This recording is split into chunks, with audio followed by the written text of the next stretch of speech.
もし人違いで犯罪に巻き込まれてしまったら、遡ることおよそ54年前の1969年12月29日、イギリスハートフォード社とある古びた農場で2人の男が祝杯を交わしていました。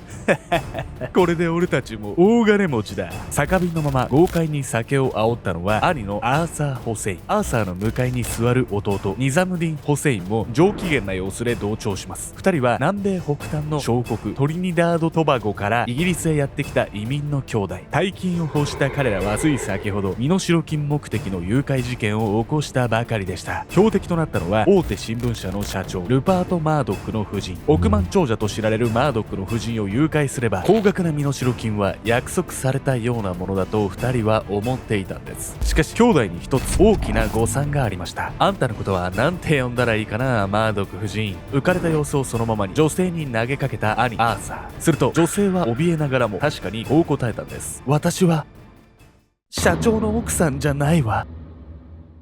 誘拐するターゲットを間違えてしまった誘拐犯ホセイン兄弟。しかしトラブルはこれだけにとどまらないんです。果たして事件をめぐって巻き起こる怒涛のアクシデントの数々とは。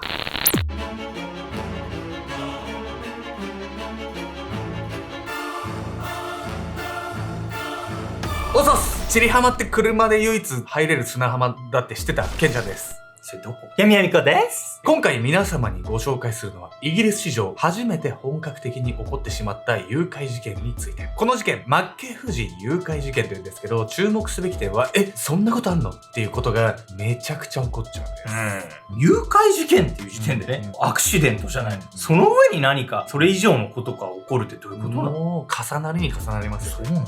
犯人となったのは移民の兄弟なんですけど、この兄弟犯罪とは無縁の職業に就いていたんです。人違いの誘拐事件。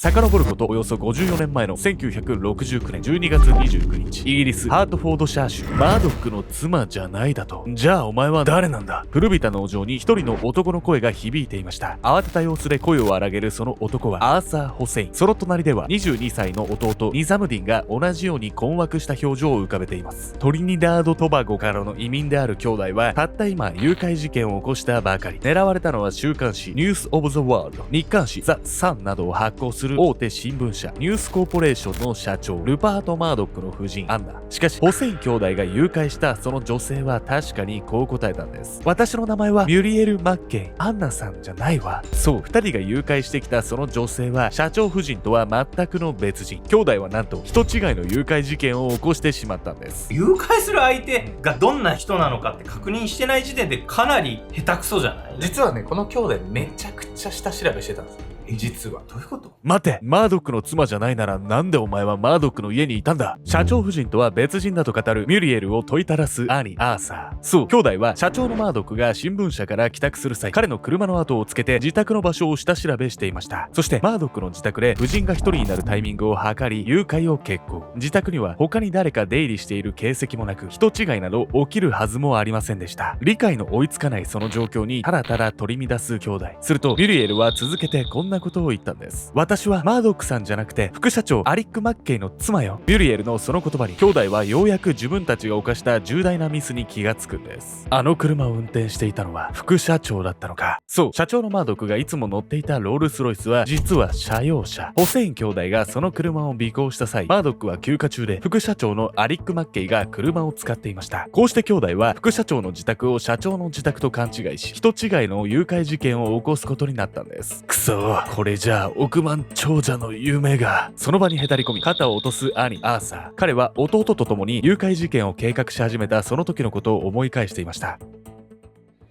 数ヶ月前のある夜、アーサーは気だるそうにテレビを眺めつつ、あれこれ考えを巡らせていた。農場を買ったはいいが、とんとうまくいかねえ。仕立て屋の仕事も大した稼ぎにはならねえ。どうしたもんかな。20歳でイギリスへ移住したアーサーは当初、仕立て屋として成功し、それなりに裕福に暮らしていた。ただ、当時のイギリスには兵役があり、アーサーはその際に仕立て屋の仕事を中断。除隊後は再び仕立て屋を再開するも、業績は振るわず、彼は新たな収入源を求め、古びた農場を購入したのだ。しかし、畜産の知識など皆無に等しいアーサーに農場経営などができるはずもなく、経営開始から1年後、彼は多額の借金に頭を抱えていた。金持ちになりたくてイギリスまで来たってのに、こんな借金まみれの生活うんざりするぜ。そうやって愚痴を漏らすさなか、飛び込んできたのがニュースコーポレーション社の社長ルパート・マードックのインタビュー。新たにニュース・オブ・ザ・ワールド誌を買収されたことが注目されていますが、経営戦略について詳しくお聞かせいただいてよろしいでしょうか。リポーターの質問に対し堂々と答えるマードックの姿は、アーサーがかつて憧れた億万長者そのもの。その姿を目の当たりにした彼はある考えにたどり着いた。俺はこいつみたいになりたくて故郷を飛び出したんだ。こうなったらいっそ。ここからアーサーは自分の後を追ってイギリスへやってきた12歳年下の弟ニザムディンを誘い、マードックの夫人誘拐を決行。ところが誘拐したのは副社長の夫人。こうしてアーサーの億万長者への夢はあっけなくついえたかに思われたんです。しかし次の瞬間、彼はすでにこう思い直していました。仕方ねえ、こうなったら副社長に身代金を要求するぞ。で、またここから何かアクシデントがまたあるわけでしょ？そうなんです。この事件ね、犯人もそうなんですけど、警察もね、まあまあね、アホなんですよ、これ。まあその理由はですね、単純なんです。どういうことかというと、当時のね、警察、誘拐事件ということ自体に慣れてなかったんです。そんなことある？半信半疑の捜査。誘拐事件発生と同日の午後7時45分、帰宅し、妻の誘拐に気がついたニュースコーポレーション社の副社長マッケイはすぐさま警察へ通報しました。妻が誘拐された。すぐに来ていただきたい。しかし警察の反応はマッケイが期待していたものとはかけ離れていました。誘拐事件、まさかアメリカのギャングじゃあるまいし。なんと警察はそう言ってマッケイの話に真面目に取り合わなかったんです。実は当時のイギリスには誘拐事件の前例がなく、マッケイの話は警察にとってよその国のニュースを聞いているような作り話に思えたんです。そして新聞社の副社長であるマッケイは報道のスペシャリスト。事件に際する彼の迅速な対応は警察の目には落ち着きすぎているように見えたんです。ありえなくない？前例がないとこんな反応になっちゃうの？そうなんですよ。誘拐事件での経験したことのない警察と、間違えて誘拐しちゃうね、間抜けな犯人と、入り乱れてもうほんとややこしくなんねん、これ。マッケイの通報から5時間後の深夜1時過ぎ、ついに犯人のアーサー・ホセインから身代金要求の電話が入ります。ミュリエルは無事なのか？マッケイは相手が誘拐犯だと知るなり、すぐに妻の無事を確認しようとするんですが、アーサーはその話に答えようともしません。そしてただ一方的にこう告げたんです。嫁さんを返してほしけりゃ12月31日の夜までに100万ポンド用意しろ。アーサーのその言葉に思わず眉を潜めるマッケイ。しかしそんな彼の様子もお構いなしに、アーサーはこう繰り返します。100万ポンドだ。いいな。いや、100万ポンドってそんな、あんた。そう言ってマッケイはアーサーを引き止めようとするんですが、アーサーは構わず電話を切ってしまうんです。そしてマッケイは当然のごとく犯人から身代金要求があったことを警察に通報。犯人から直接連絡があったとなれば、警察も真偽を疑っている余裕などないはずでした。しかし犯人からの電話はたちの悪いいたずらなんじゃないか？警察がそう疑ったのは、犯人が告げた身代金の額があまりにも法外すぎたためでした。犯人のアーサーが要求した100万ポンドは日本円換算で約1億6000万円。対してマッケイは実はこの時副社長に就任したばかりで、社長のマードックのような大金持ちではありませんでした。そう言ってしまえば、一般人であるマッケイにそこまでの大金を要求することはありえないと考えられたんです。いや、でも実際に奥さんはいなくなっちゃってるわけでしょ、そんないたずらだとかなんだとか悠長なことを言ってられる場合じゃないわよ。おっしゃる通りなんです。警察もね、捜査を進めていないわけではね、なかったんですけど、マッケイのね、話にね、半信半疑にならざるを得なかったんです。ですが、身代金のね、受け渡し、それ絶好のね、チャンスなんですよ。そう、とっ捕まえるね。そうなんです。そんなね、身代金なんですけど、過去最高額知ってます？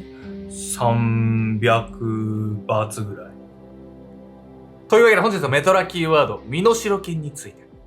誘拐事件の際に要求される身代金の過去最高額は約42億6000万円。1973年、アメリカエクソン石油社の総支配人が過激派組織に誘拐された際のものなんです。さらに近年はコンピューターウイルスをばらまき、その回復と引き換えに身代金を要求するような事件も。その他、身代金に電子マネーでの支払いを指定するなど、犯人が危険を冒さず金銭を受け取るための手口が様々に登場しているんです。実は誘拐事件のほとんどは身代金受け渡しのタイミングで解決するとされており、日本の身代金目的の誘拐事件で未解決となった例は戦後わずか8件のみ。日本における誘拐事件の 97% は身代金受け渡しの現場で犯人が逮捕されているんです。このように犯人への身代金受け渡しは事件解決のまたとないチャンス。しかし消極的な警察の対応と法外すぎる身代金の額にマッケイはただただ頭を悩ませていました。100万ポンドなんて用意できるわけないだろう。そうしているうちに犯人アーサーと約束した12月31日がついに訪れてしまうんです。この日の午後には犯人に捕らえられている妻からの手紙が届き、マッケイももはやいても立ってもいられない状態に。そこで彼はある思い切った行動に出ることにしました。それは記者会見を開き、妻から届いたその手紙を公表すること。私は今目隠しをされた状態で拘束されています。夜は毛布しか与えられず、寒さに震える日々を過ごしています。早くここから帰りたい。どうか犯人の言う通りにしてください。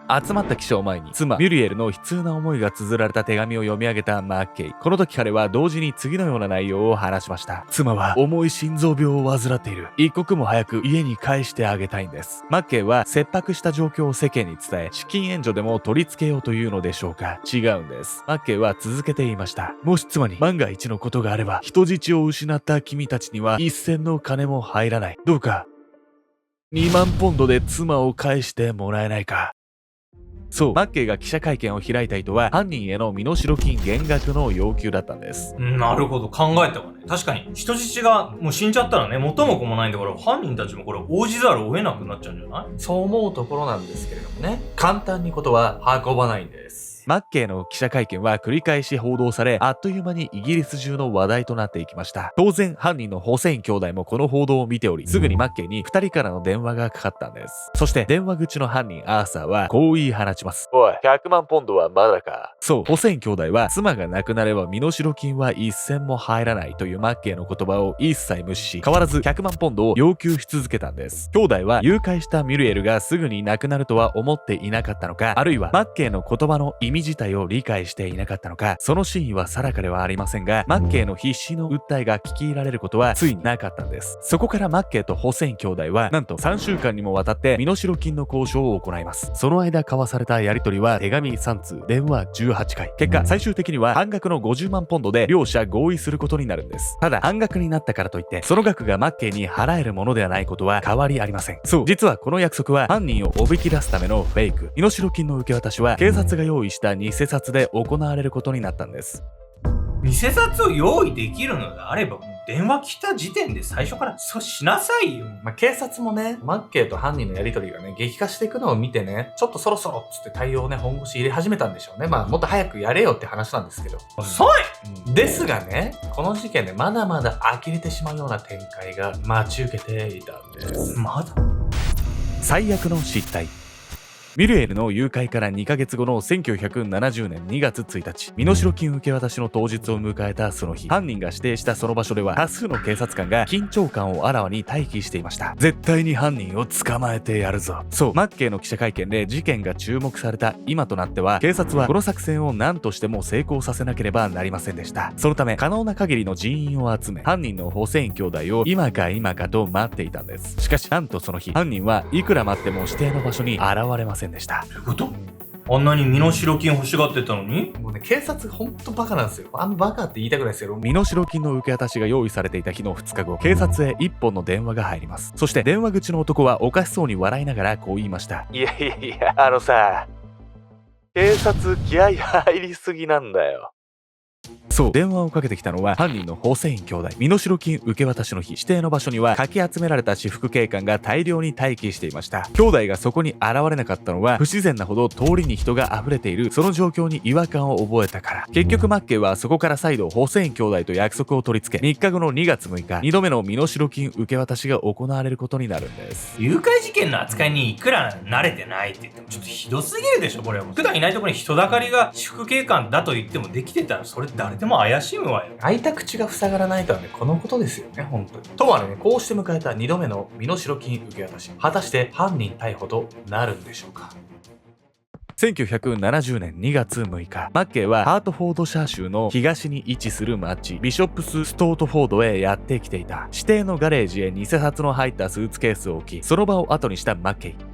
周辺には前回の反省を生かし少数精鋭の警察官が待機している。待機する間にも通行人一人一人に目を光らせ、通り過ぎる車のナンバーを入念に控える警察。皆が一様に緊張感を募らせていたその時だった。おい、どういうことだ。待機していた警察官の一人が無線を飛ばす。彼の目の前でスーツケースを回収したその男は近隣交番の巡査だった。